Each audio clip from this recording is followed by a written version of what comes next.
Assalamualaikum warahmatullahi wabarakatuh. Mugi karahmatan kawilujengan saha kasarasan tansah kajiwa kasarira dumateng kula dalasan panjenengan. Mugi katur dumateng para aji sepuh, sesepuh dalah sedaya ingkang sampun dipun sepuhaken ingkang dahat kinabekten. Panjenenganipun Ibu Dr. Anandia MPD ingkang satuhu kinurmatan. Panjenenganipun pembina pengurus YPLP iki PGRI Wates ingkang dahat kinurmatan. Ingkang kula hormati Senat saha Rektor iki PGRI Wates. Bapak Ibu dosen karyawan karyawati iki PGRI Wates. Boten katalumpen mahasiswa iki PGRI Wates ingkang samya lenggah wonten ing papan menika ingkang dahat kalingga murdaning akrami.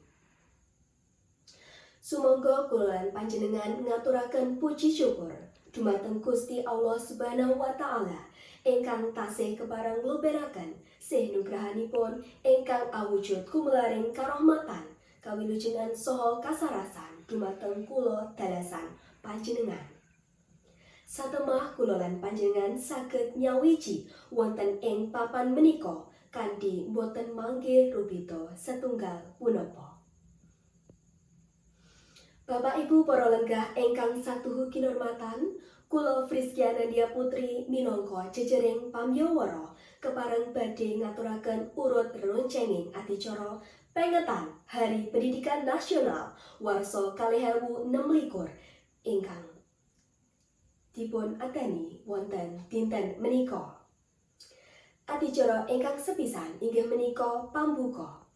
Adicara ingkang kaping kalih ngumandhangaken lagu Indonesia Raya. Kalajengaken ingkang kaping 3 atur pangandikan saking Ketua Panitia. Sasampunipun purna kalajengaken pangandikan saking Rektor IG PGRI Wates. Adicara salajengipun inggih menika sarasehan panggulawentah kanthi kenal tokoh wiyata. Saha ingkang pungkasan inggih menika panutup lan badhe kalajengaken pentas seni tari angkuh. Para rawuh ingkang kinurmatan, adicara ingkang sepisan inggih menika pambuka. Sumangga panjenengan kula dherekaken muhung wonten panguwaosing Gusti ingkang Maha Kuwaos kanthi ngaturake pandonga midhere agami sarta kapitadosan ingkang rinaso. Dumateng para rawuh ingkang ngasta kapitadosan agami Islam, sumangga kula dherekaken maos waosan tasmiyah sesarengan. Bismillahirrahmanirrahim. Matur nuwun. Salajengipun tumapak adicara ingkang kaping kalih inggih menika ngumandhangaken lagu Indonesia Raya. Dumateng Bapak Ibu ingkang dahat kinurmatan kasuwun jumeneng. Bapak Ibu saha mahasiswa ingkang kula hormati kasuwun lenggah malih. Salajengipun tumapak adicara ingkang kaping 3 inggih menika atur pangandikan saking Ketua Panitia Pengetan Hari Pendidikan Nasional wonten warsa 2026. Dumateng panjenenganipun Usmita Ramadhani wekdal saha papan pambyawara kula aturaken sawetahipun. Kula aturaken agenging panuwun dumateng Usmita Ramadhani ingkang sampun medharaken pangandikan awit asmanipun kadang panitia. Salajengipun adicara ingkang kaping sekawan inggih menika pangandikan saking Rektor IG PGRI Wates dumateng Bapak Wahyu Pambudi MPD wekdal kula aturaken. Mekaten Bapak Ibu wiyosing pangandikan saking Bapak Wahyu Pambudi MPD minangka Rektor IG PGRI Wates.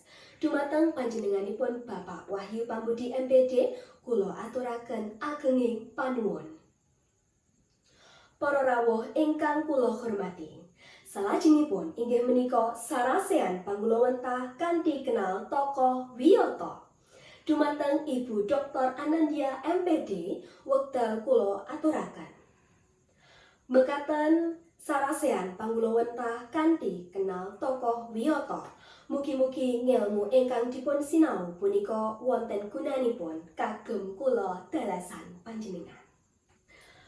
Para rawuh ingkang dahat kinurmatan, adicara wiwit saking Purwa, Madya lan Wusana sampun kasembadan kanthi lulus raharja nir ing sambekala. Ing salajengipun sampun dumugi puput pepuntoning adicara inggih menika panutup. Sumangga adicara kula tutup saha panjenengan pungkasi kanthi waosan tahmid sesarengan kula dherekaken. Alhamdulillahirabbil alamin. Ing salajengipun sugeng hamreksan pentas seni tari anggo. Wassalamualaikum warahmatullahi wabarakatuh.